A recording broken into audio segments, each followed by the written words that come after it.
Praise the lord. ప్రభువైన యేసుక్రీస్తు నామములో ఈ ఉదయకాలమందు మీ అందరికీ కూడా శుభములు తెలియజేస్తూ ఉన్నాను. ఈ ఉదయకాలమందు పరిశుద్ధ గ్రంథములో 2 కొరింథీయులకు రాసిన పత్రిక 2వ అధ్యాయము 11వ వచనము.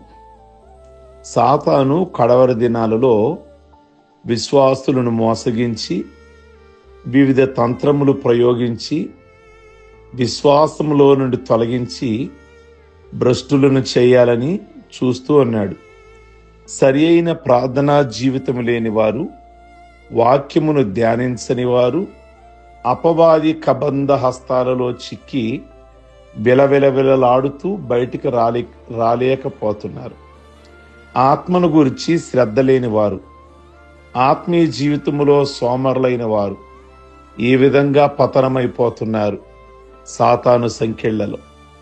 ఒకరోజు సాతాను వార్షికోత్సవము యానివర్సరీ ఘనంగా జరిపి తన దూతలను రప్పించి వారు నిర్వహించిన కార్యక్రమాల ఫలితాలు నివేదికమ్మని ఆదేశించాడు. సాతాను యానివర్సరీ జరుగుతుంది. సాతాను వాడి అనుచరులు, వాడి దూతలు ఉంటారు కదా, వాళ్ళందరినీ కూడా పిలిచాడు. పిలిచి మీరు ఏ విధంగా వర్క్ చేస్తున్నారు, నాకు రిపోర్ట్ ఇవ్వండి అని అన్నప్పుడు ఒక దూత రిపోర్ట్ ఇస్తుంది.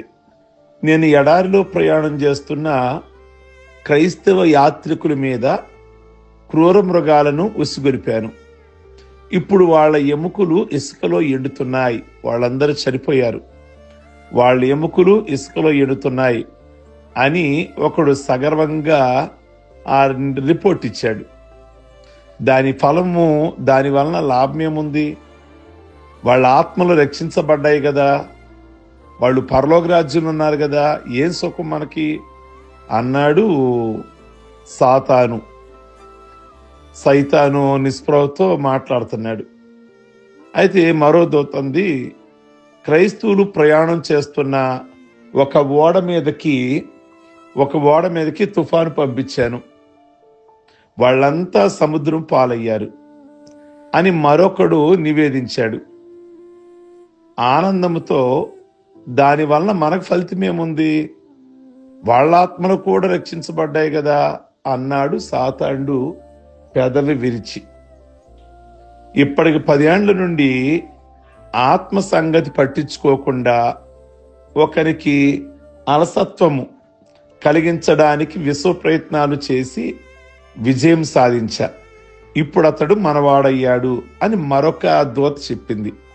ఆత్మ పట్ల జాగ్రత్త లేకుండా భక్తి విషయంలో సోమరివాడిగా చేశాను అనగానే బేష్, సైతాను ఆనందానికి అవధులు లేవు.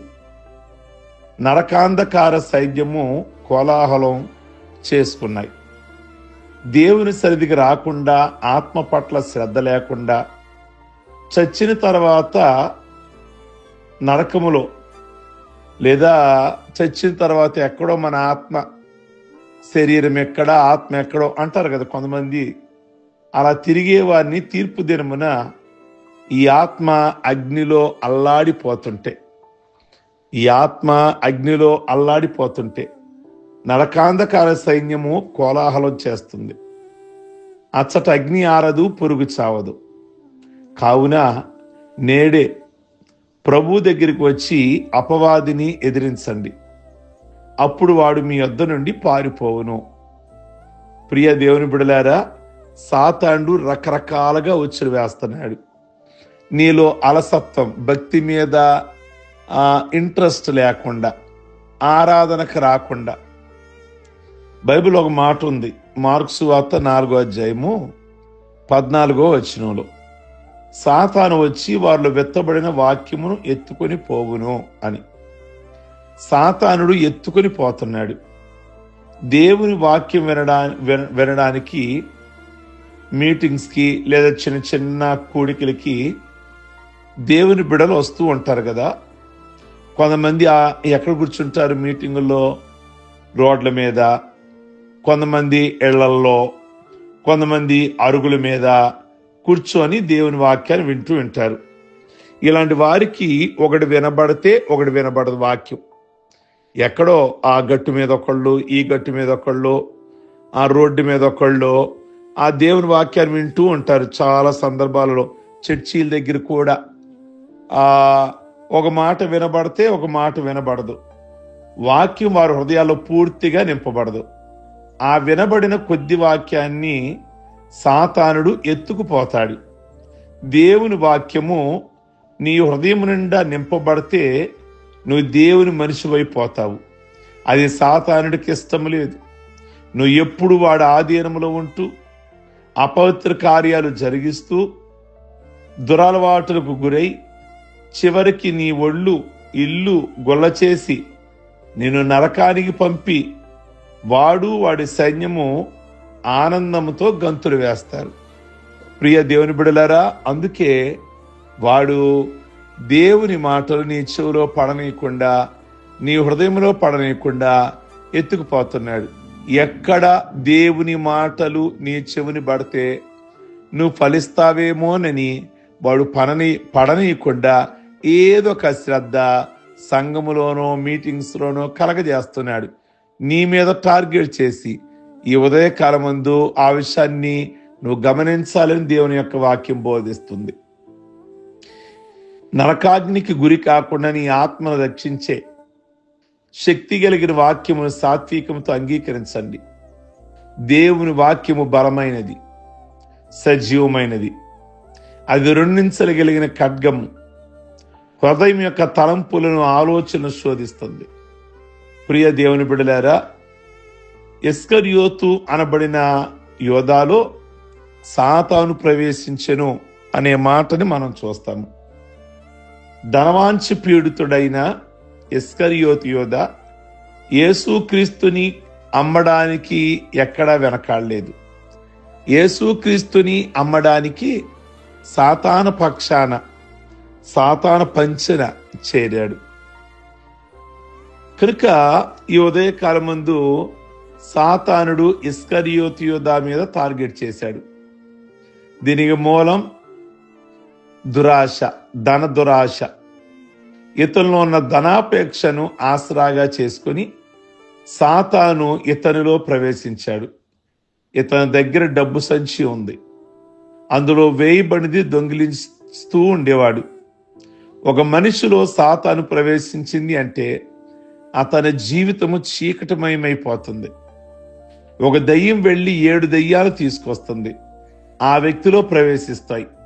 ఆ మనుషుని కడపడి స్థితి మొదటి స్థితి కంటే కూడా చెడ్డదిగా ఉంటుంది. సాతాను యోధాలో ప్రవేశించి ఆయనను ప్రభువుకు దూరం చేసింది.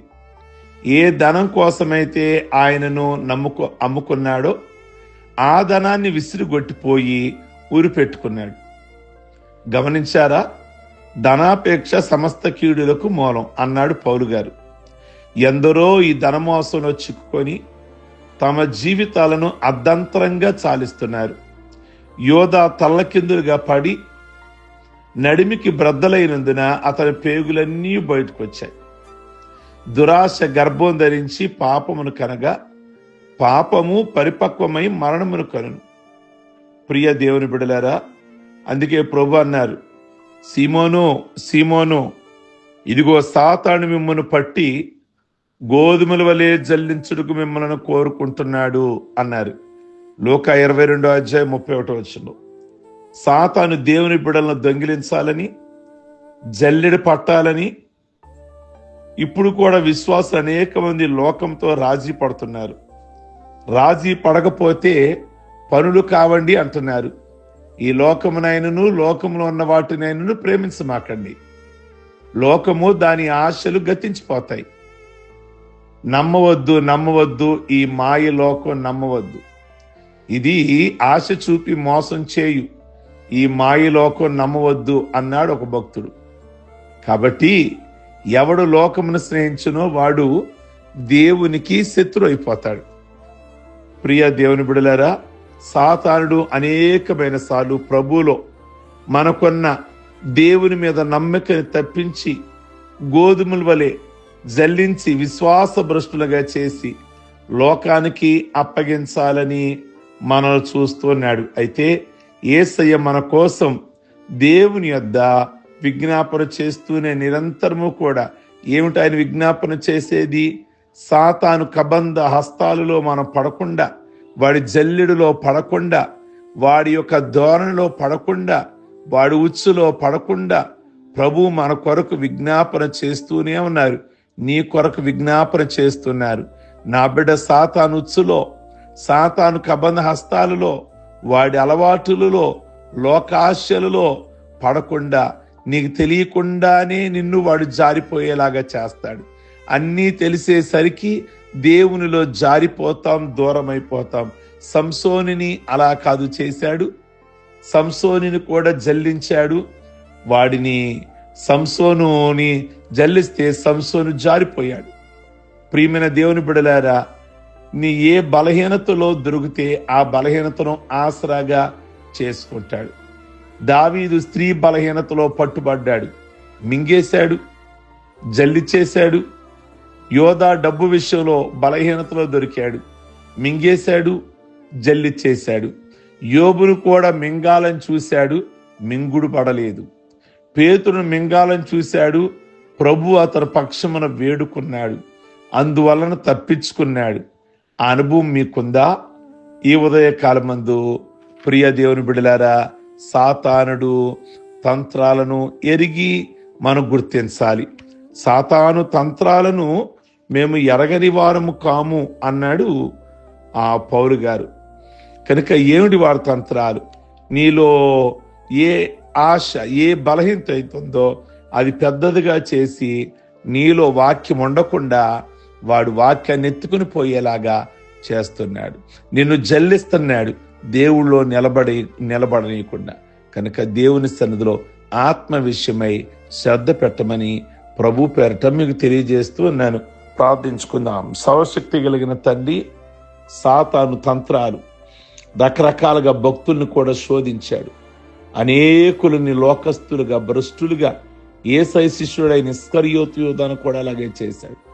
దేమాకి యహలోకాన్ని ఇంట్రెస్ట్ పెట్టి దేవుని విడిచిపెట్టేలాగా చేసేశాడు. కనుక ఈ ఉదయకాలం ఎవరైనా సాతానుచ్చులో అయ్యా మేము పడనీయకుండా ప్రభువా మా కొరకు మీరు తండ్రి యొద్ద విజ్ఞాపన చేస్తూ ఉన్నారు, మీకే వందనాలు, స్తోత్రాలు చెల్లిస్తున్నాం. ఈ ఉదయకాల మాటల ద్వారా అనేకులకు దీవెన, ఆశీర్వాదం దయచేయండి. ఈరోజు పెళ్లి రోజులు, పుట్టినరోజులు, రక్షణ పొందిన రోజులు జ్ఞాపకం చేసుకుంటున్న బిడ్డలందరినీ దీవిస్తూ ఆస్వాదిస్తూ ప్రతి విధమైన మేలుతో నింపి మీ నామమునకు మహిమ తెచ్చుకోమని యేసయ్య నామములో అడుగుచున్నాం తండ్రి, ఆమేన్. God bless you. ప్రభు మిమ్మల్ని దీవించును గాక.